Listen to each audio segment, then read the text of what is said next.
Nós vamos abrir a nossa Bíblia em Mateus 24.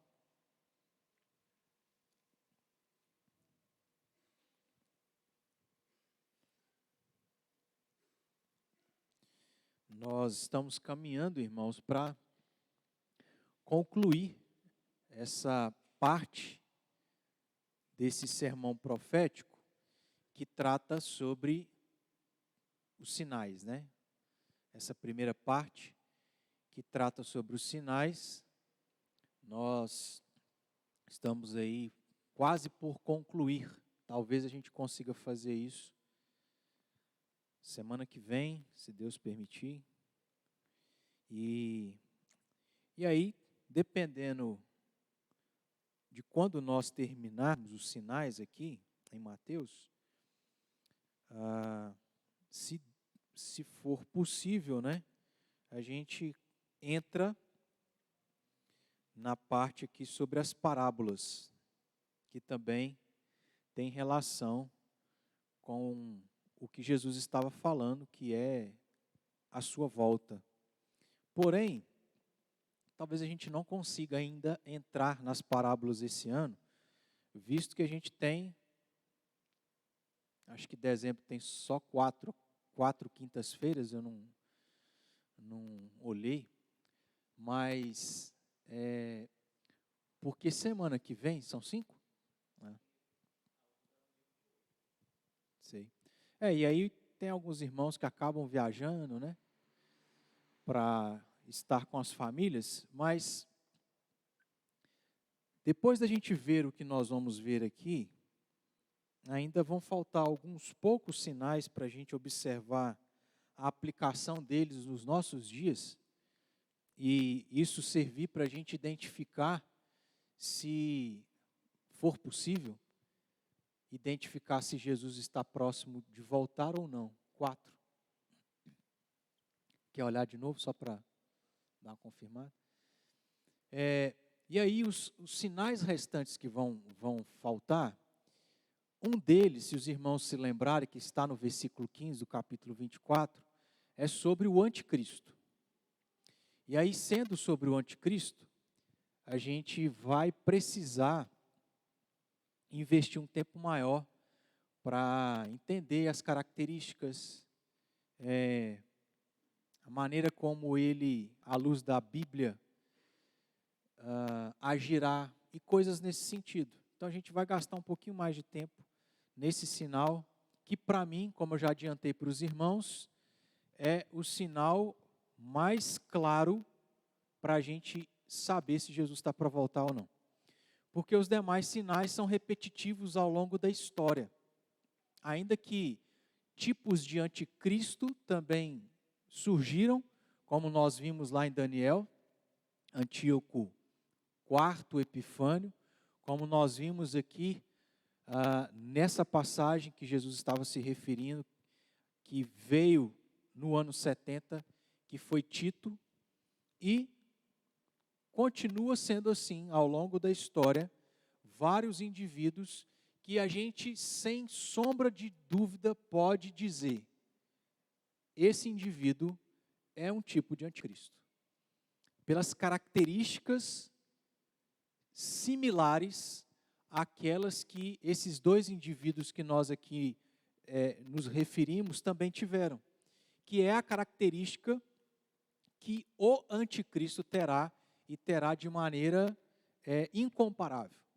Então, por exemplo, terremotos existem, vamos assim dizer, desde que o mundo é mundo. Guerras existem desde os 2 primeiros filhos de Adão e Eva. Quantas destas coisas têm acontecido ao longo do ano? Agora, ao meu entender, quando o anticristo surgir, eu acho que é uma coisa mais clara para a gente identificar que é aquilo ali, por aquilo que a própria Escritura apresenta para nós e fala, e dá uma certa ênfase na pessoa do anticristo. Então a gente vai investir um pouquinho mais de tempo quando a gente chegar lá, se Deus quiser, próxima quinta-feira. O que nós vamos tratar hoje?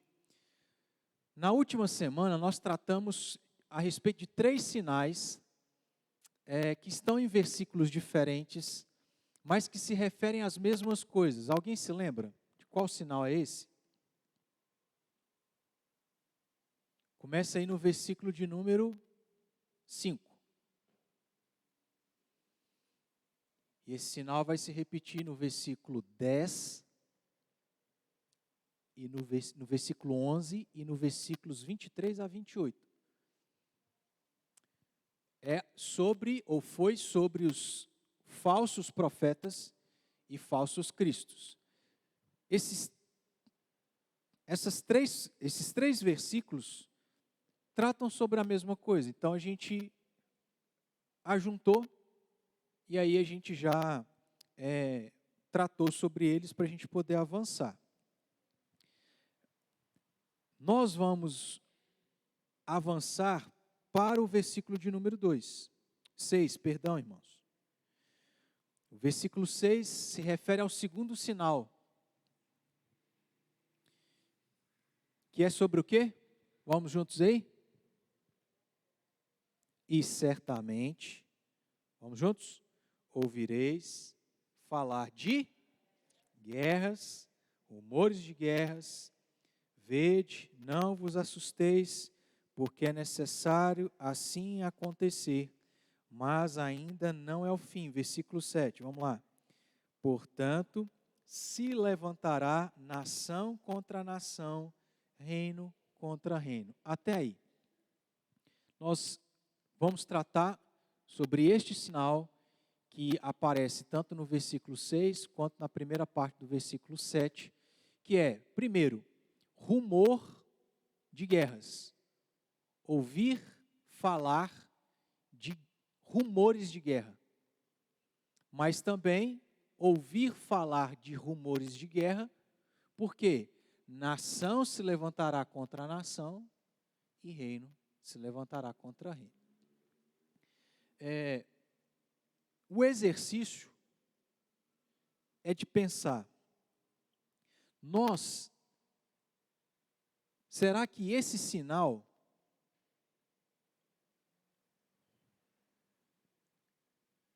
é um sinal que tem se cumprido nos nossos dias? Esse é o nosso exercício. E aí eu quero, antes de os irmãos já responderem, o que não é muito difícil, a gente já adiantou isso aqui no início, eu quero tratar aqui, dentro do possível, as palavras mais importantes que nós encontramos no versículo 6 e no versículo 7. Porque o versículo 6, tratando sobre o sinal em si, diz que nós ouviríamos falar de guerras e rumores de guerras. A palavra que eu quero, a princípio aqui, abrir um parênteses, é a palavra ouvir. Jesus estava dizendo que nos dias próximos à volta dele, o povo de Deus, não exclusivamente o povo de Deus, mas nós ouviríamos falar de guerras, rumores de guerras, nação contra nação e reino contra reino. É interessante a gente pensar nessa palavra pelo seguinte: ouvir dá a ideia de comunicação. Porque alguém sabe de algo, que fala para alguém, e esse alguém fica sabendo porque ele ouviu. Em outras palavras, o sentido aqui de ouvir falar de guerras é comunicação, é informação, é saber por meio de coisas comunicáveis que algo está acontecendo. Se a gente for pensar nessa ideia, nos dias dos discípulos, como que era a comunicação ali? Como que os irmãos acham que era a comunicação naqueles dias? Tem gente que viveu próximo, né, daqueles dias, então fica mais fácil de poder dizer. Só que não, né? Mas como que era a comunicação lá? Vou ter que falar por nome, hein? Boca a boca. Nós temos o livro os livros do Novo Testamento, que basicamente são cartas. A comunicação era uma comunicação muito limitada, debilitada, porque ou era verbal, oral, ou era escrita, por carta. Só que naqueles dias não havia imprensa.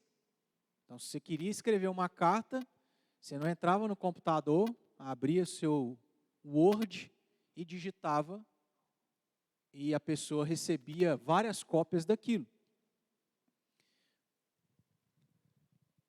Em 1835, meus irmãos, ou até antes de 1835, basicamente a comunicação era de que forma? Oral ou por carta. Em 1835, sabe o que foi inventado? Quem é da época vai lembrar. Alguém sabe o que foi inventado em 1835? Qual que foi a tecnologia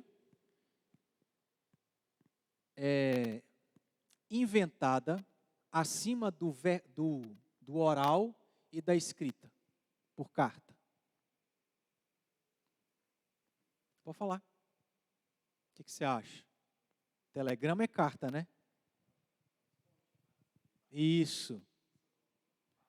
O que é do fax? Não, não é fax, não. Uhum. Que é chamado de código Morse. Telégrafo. Alguém conheceu o telégrafo? Não na época que surgiu, né? Mas às vezes teve acesso aí em algum momento. Presta atenção, irmãos. Em 1835 é que houve uma tecnologia de uma comunicação um pouco mais, como que eu digo aqui?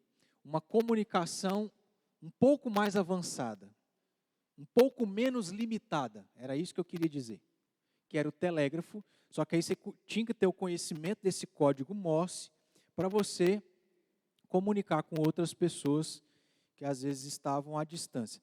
Sabe em que ano que o telégrafo chegou no Brasil? Em 1852.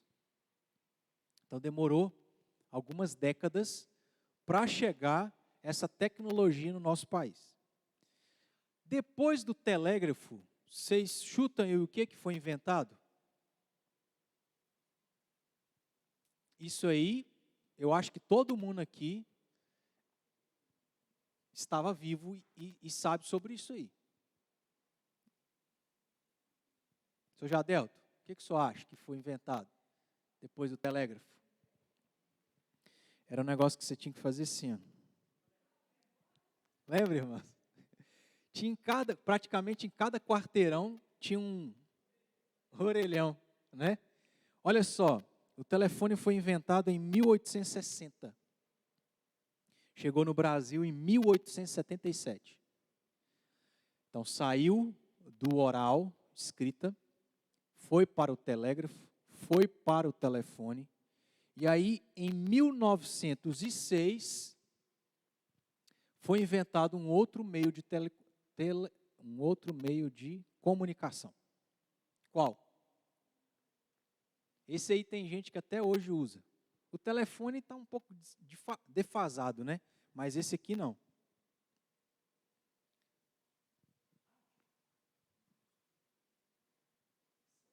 Oi?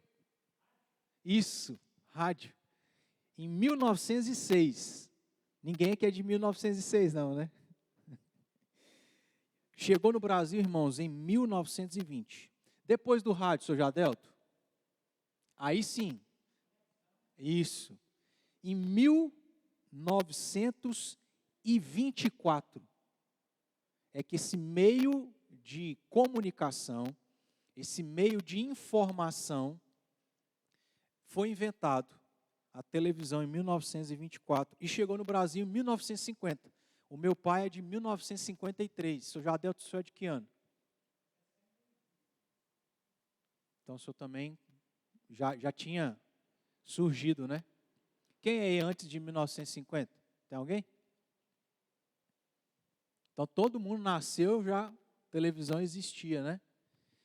Meus irmãos, você sabe quantos por cento dos brasileiros têm televisão nas suas casas? Quem falou todos?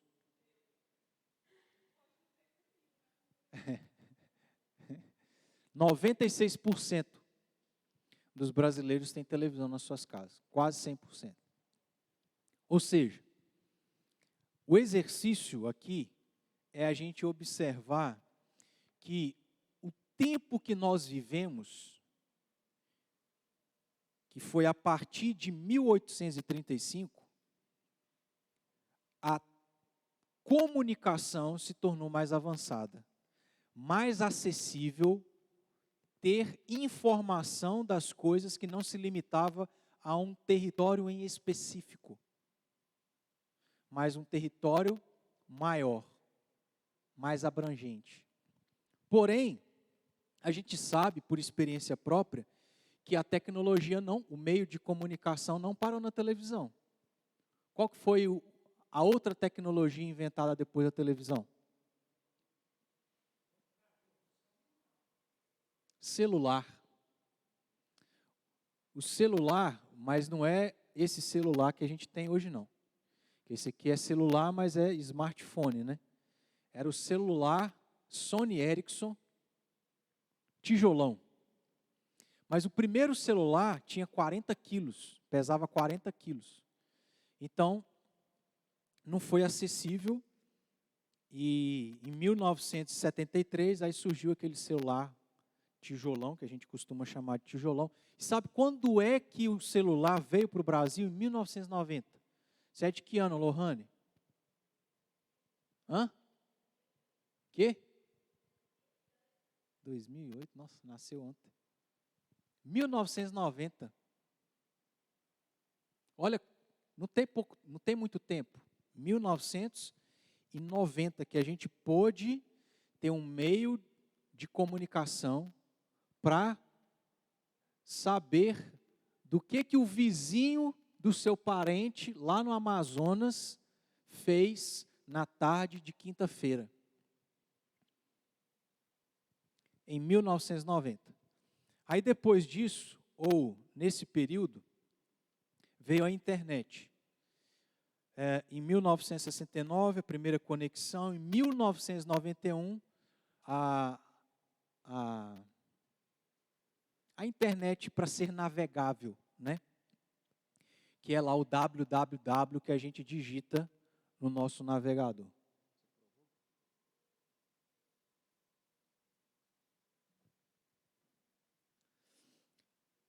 No Brasil chegou em 1995. Agora, vamos chutar aí, quantas casas tem internet no Brasil? O que vocês acham hoje? 90% das casas tem internet. Nós estamos falando só do nosso país. 96% tem televisão, 90% tem internet.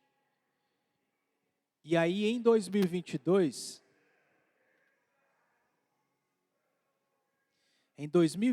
5 bilhões de pessoas no mundo tinham acesso à internet. Em 2022. Nós temos uma população mundial hoje de 7, quase 8 bilhões. Sabe quantos por cento que isso corresponde? A 63%. 63% da população mundial tem acesso à internet. Aí depois, irmão, só para a gente finalizar essa parte aqui, veio o smartphone. Hoje você tem rádio, hoje você tem telefone, hoje você tem internet, hoje você tem jornal, hoje você tem canais de TV, vamos assim dizer, é o YouTube. Tudo num negocinho pequeno e fino desse. Hoje nós temos acesso à informação em qualquer lugar do mundo. O smartphone foi inventado em 1992, chegou em 2009, então a Lohane nasceu em que ano? 2008. Chegou em 2009. Só nos Estados Unidos, 82% dos americanos têm smartphone e no Brasil são apenas 55%. Então, de uma época em que a comunicação era quase somente boca a boca, até os dias de hoje, são 188 anos que se passaram. Mas, de acesso à informação mundial para os dias de hoje, sabe quantos anos? 32 anos, irmãos. Em 32 anos, nós saímos de um contexto de pouca ou quase nenhuma informação para um contexto onde você não precisa mais de Barça. É até um desespero, porque hoje tudo que você quiser aprender, você consegue aprender na internet. Só você entrar, que lá te ensina, que lá te mostra, que lá é filmado. Então, quanto acesso nós temos de informação nos dias de hoje? Por que a gente está falando disso tudo? Porque Jesus disse que um dos sinais, quando ele voltasse, seria o quê?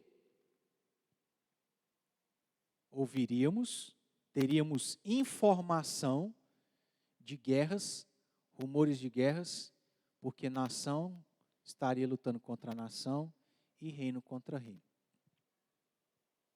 Isso, irmãos, não existia há 188 anos atrás, ou há 32 anos atrás.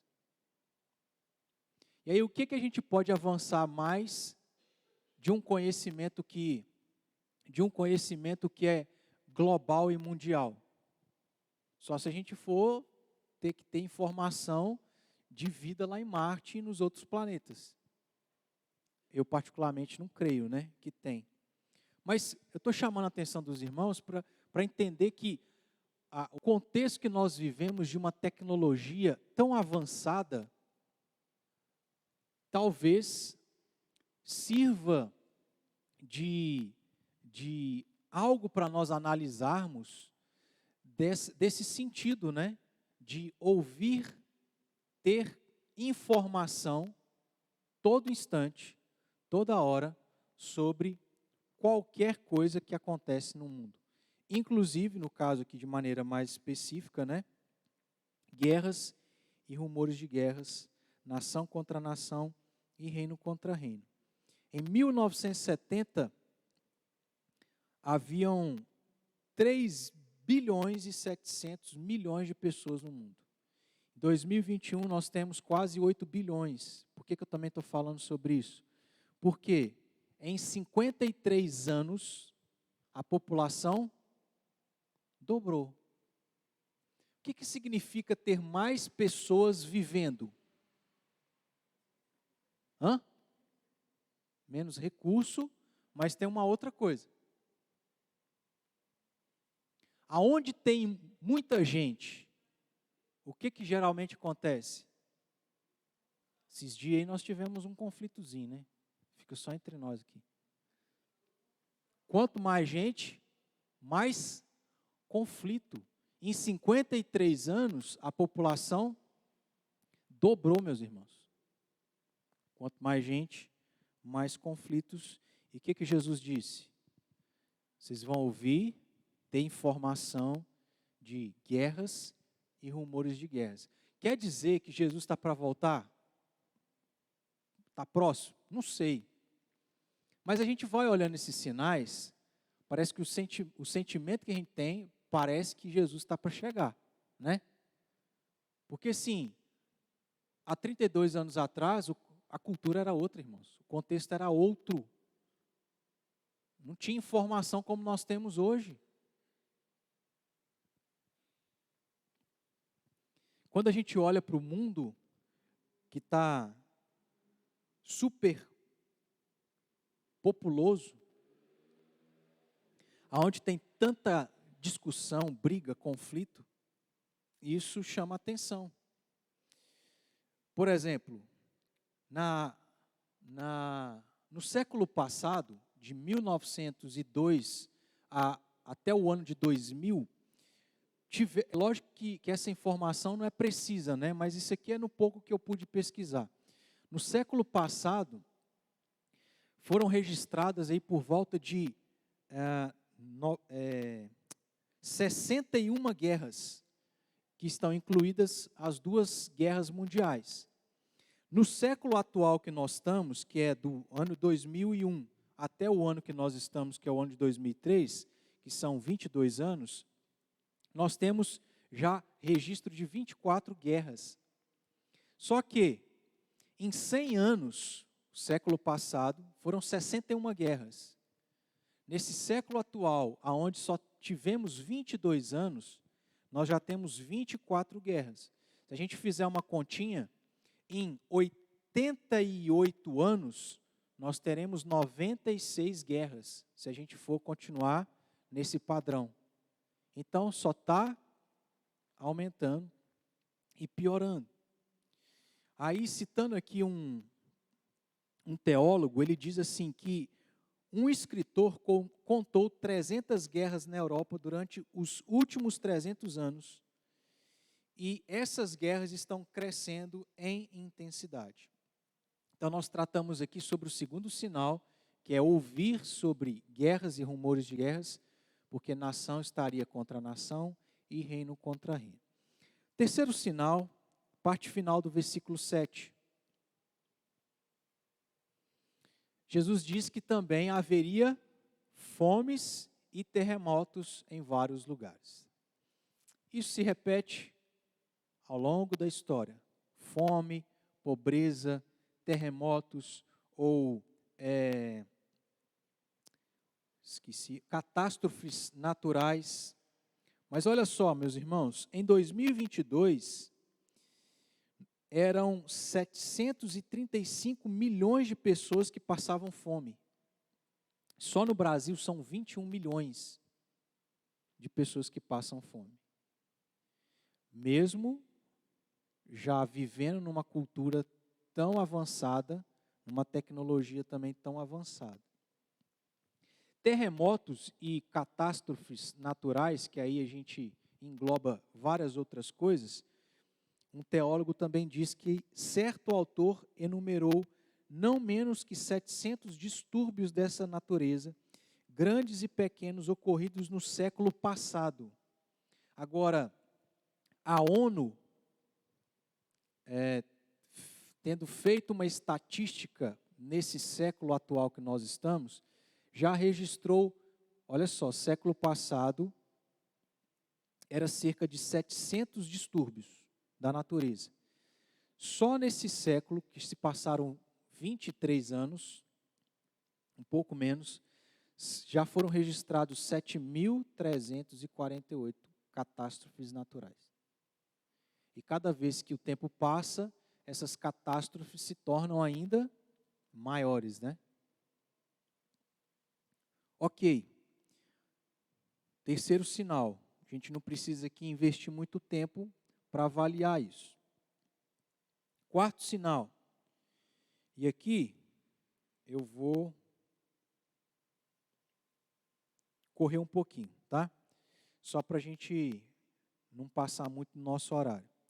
Quarto sinal, veja aí os versículos 9 e 10.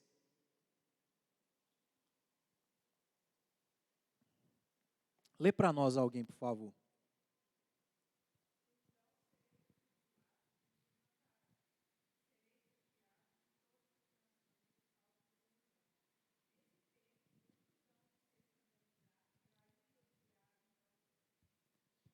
Em poucas palavras, isso está falando sobre o quê? Esse sinal. Se refere ao quê? A quem? Lei.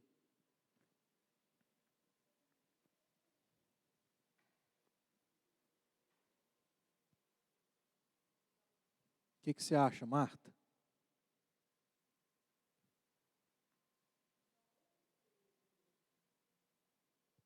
Como?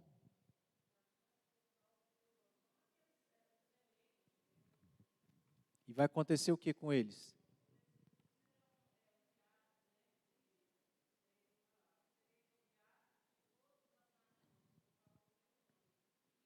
Nós estamos falando, em outras palavras, de perseguição ao povo de Deus. Desde que o povo existe, ele é perseguido. Jesus mesmo falou, né? Gênesis 3,15, que a serpente feriria o calcanhar do descendente da mulher. Desde que o povo de Deus existe, o diabo persegue o seu povo. Ou melhor, o diabo persegue o povo de Deus. Em outras palavras, nós estamos falando sobre perseguição aos cristãos. Atualmente, sabe quantos cristãos são perseguidos? 360 milhões são perseguidos ao redor do mundo. Algumas informações rapidinho para a gente encerrar. Cristãos mortos. De 2019 a 2020, eram 4.700, mais ou menos. De 2000 a 2021, quase 6.000. De 2021 a 2022, diminuiu um pouco. São 5.600. De igrejas e outras propriedades públicas cristãs atacadas. Antes, 4.500, depois subiu para 5.000 e hoje está um pouco mais de 2.000 lugares. Cristãos presos, condenados ou detidos sem julgamento. 4.200 anteriormente, subiu para 6.100 e pouco e hoje está em 4.500. Cristãos sequestrados. Antes, 1.700. 3.800 e atualmente 5.260. Cristãos vítimas de violência sexual e casamentos forçados. Antes, 4.700, atualmente 2.800. Cristãos abusados física e mentalmente. Antes, 24.600, hoje 29.400. Ataques a casas e negócios de cristãos, 6.500, atualmente 6.700. Cristãos forçados a fugir de casa e do país, 243 mil, quase 244, atualmente 139 mil. Existem, meus irmãos, 193 países ao redor do mundo. Desses 193, 50 deles têm uma perseguição extrema, que é chamada lá de janela 10/40. Acho que é 10/40, né? Não é 40/10, não. 10/40. São os países que mais perseguem e, consequentemente, de uma maneira lógica, é claro que, se Deus quiser, isso pode mudar, mas sendo os países que mais perseguem, depois a gente vai ver isso quando nós falarmos lá naquele sinal que Jesus disse que o evangelho seria pregado em toda terra, né? Aí a gente vai ver alguns outros dados lá. Mas essa janela 10/40, sendo esses 50 países que mais perseguem, isso implica em ter menos o evangelho ali naquele local. De 193, 50 deles fazem perseguição extrema aos cristãos. E a gente tem esses dados todos em relação a esse sinal que diz, que Jesus disse que a igreja seria perseguida. Vejam, irmãos, a gente vai encerrar aqui para deixar os demais sinais, como eu falei, para a próxima semana. Mas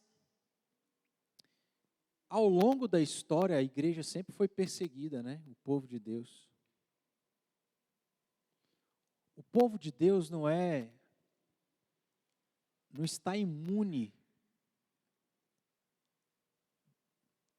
Dentro da vontade de Deus, Deus quis que o seu povo vivesse nesse contexto. Não tem muito como a gente escapar. Então, para quem crê, e a gente vai falar isso futuramente, para quem crê que, por exemplo, nós não vamos passar pela grande tribulação, ok, vamos pensar que a gente não passe. Mas, historicamente, ao longo da história, o povo de Deus e a igreja de Cristo sempre foi o quê? Perseguida. Ela sempre viveu grandes tribulações. Então, ainda que nós não vivamos, e se não viver, eu acho que é até bom, melhor ainda, né? Mas ainda que a gente não vá passar pela grande tribulação, não tem como a gente fugir de muita coisa, irmãos. Porque Jesus disse, historicamente falando, o povo e a igreja de Cristo sempre foi perseguida. Cristãos sempre foram perseguidos. Igreja sempre foi perseguida. Cristãos sempre perderam a sua vida por causa de Cristo Jesus. E isso será um sinal quando Jesus estiver para voltar. E a gente sabe, né, diante desses dados aqui, dessas informações, como que isso tem acontecido nos nossos dias. Mas enfim, irmãos, a gente não vai aqui bater martelo, tá? E não tem como a gente estar certo de que Jesus está para voltar. Como eu disse, para mim, o sinal mais claro é o surgimento do anticristo. Mas a gente vai vendo que esses sinais estão se cumprindo nos nossos dias. Agora, se Jesus está para voltar daqui a 5 anos, 10, 15, 20, ou 100, 200, eu não sei. Tá bom? Mas que a gente se atente para isso, que a gente fique em alerta, como é a ênfase daquilo que também Jesus tratou nesse sermão. E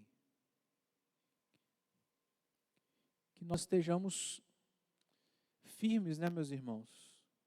Uma fé robusta, para que diante das provações, das lutas, das dificuldades, da própria perseguição, a gente se mantenha firme, né?